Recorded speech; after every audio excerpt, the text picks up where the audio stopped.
പുസ്തകത്തിലെ ഈ വലിയ കാര്യങ്ങളെല്ലാം ടൈപ്പ് ചെയ്ത് ലാപ്ടോപ്പിലേക്ക് മാറ്റാൻ നോക്കി മടുത്തു. എങ്കിൽ ഇതൊന്ന് നോക്കൂ.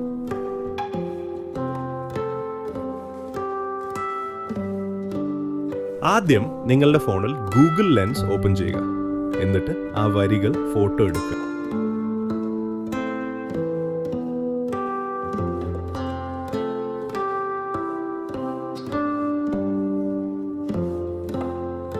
അതിലെ ടെക്സ്റ്റ് സെലക്ട് ചെയ്ത ശേഷം താഴെ കാണുന്ന കോപ്പി ടു കമ്പ്യൂട്ടർ എന്ന ബട്ടൺ ക്ലിക്ക് ചെയ്യുക.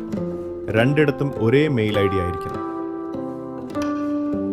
ഇനി നിങ്ങളുടെ ലാപ്ടോപ്പിൽ ചെന്ന് പേസ്റ്റ് Ctrl+V അടിക്കൂ. മാജിക് പോലെ ആ വരികൾ അവിടെ എത്തും. ടൈപ്പിംഗ് ഇനി വേണ്ടേ. ഈ സിമ്പിൾ ട്രിക്ക് ഇഷ്ടപ്പെട്ടെങ്കിൽ ഇപ്പോൾ തന്നെ കൊടുക യൂട്യൂബ് ചാനൽ ഫോളോ ചെയ്യൂ. വീഡിയോ സേവ് ചെയ്യാൻ മറക്കണ്ട കേട്ടോ.